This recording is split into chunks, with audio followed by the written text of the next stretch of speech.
Welcome to the intro for our customer portal login and basics.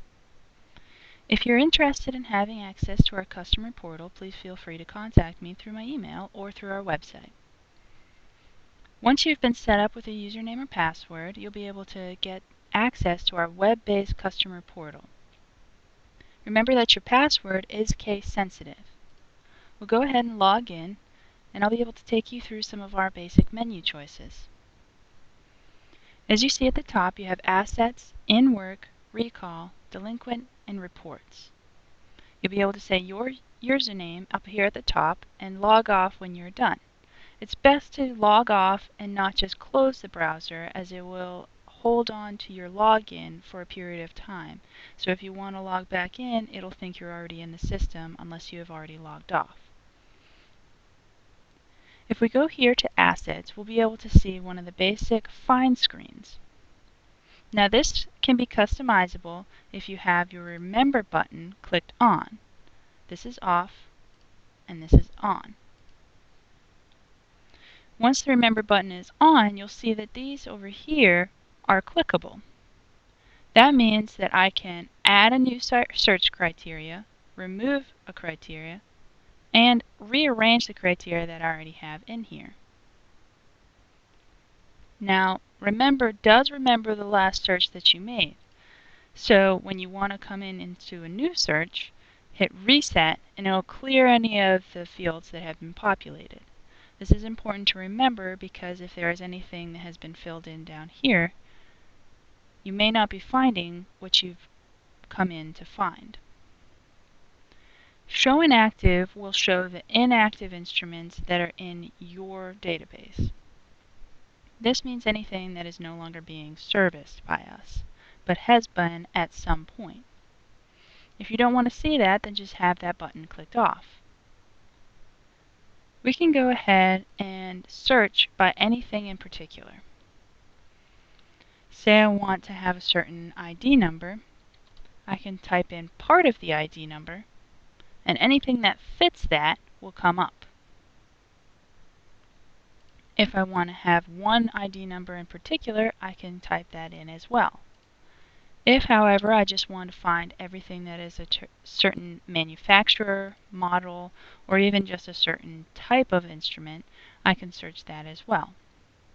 If I want to see just instruments that are done on-site or to a certain calibration type, I can do all of this. Now, if you don't see the field that you're wanting, remember, you can hit this Add button, and you can find all the new fields that there are possible.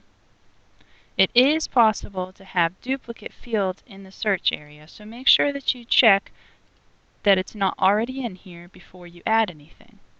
If you do add duplicates or you add some that you're not interested in having anymore, you can always highlight it and hit Remove or Delete.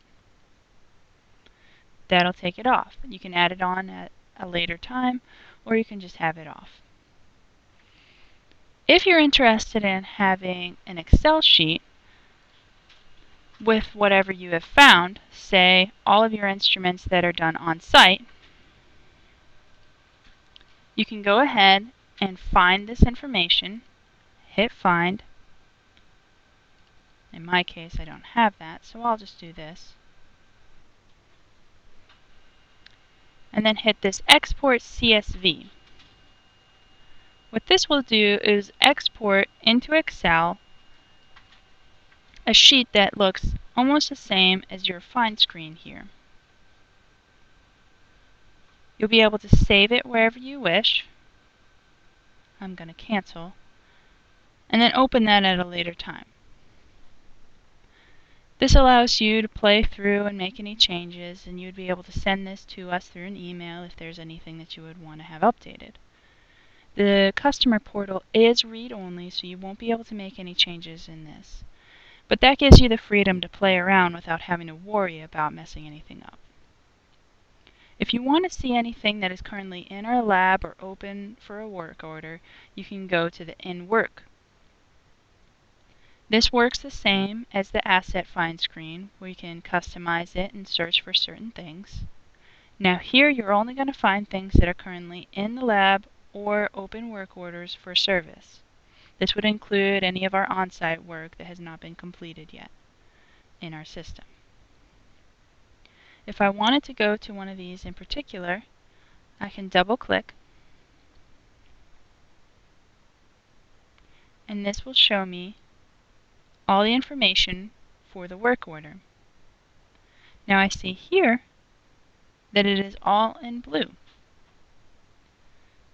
This is showing me that it is read-only.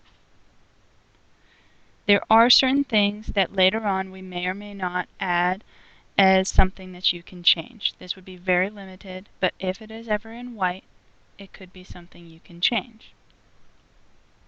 Now here is where I'd be able to print the cert for an instrument that has been calibrated. I can see here that the status is received, so this certificate will not be complete. If I want to find a certificate for an asset that has already had its calibration complete,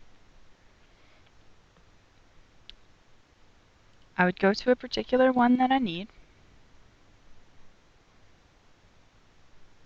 go to the history and notes,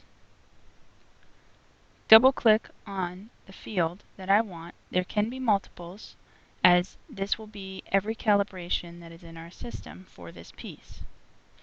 When I find the one with the date that I am looking for, double-click, and it will open up the work order similar to what we just saw. Now I see this is closed. This means it's been completed and is all ready to be printed for a cert. I would hit the cert and have my pop-ups enabled for this site. And this is where I'd be able to print or download my certificate.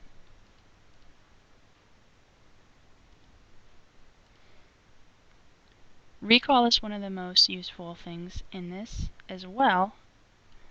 I can have a start and end date and go ahead and run my recall. If I hit print, similar to the cert, a new tab will pop up and I'll have a list of my instruments that are coming due between the dates that I have chosen. Here's the due date, customer, ID number, all the information that I might need. If, however, I'm only interested in the instruments that are already overdue, I can hit delinquent. This works almost the same way, except the end date is someday in the past.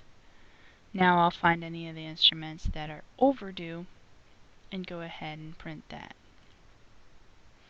In the future, there may be some various reports that we can have here. If at any time you're interested in having a specific report, please feel free to contact me and I'll do my best within our capabilities to have it added to this list.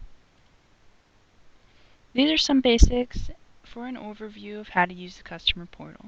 If you have any questions, again, please feel free to contact me.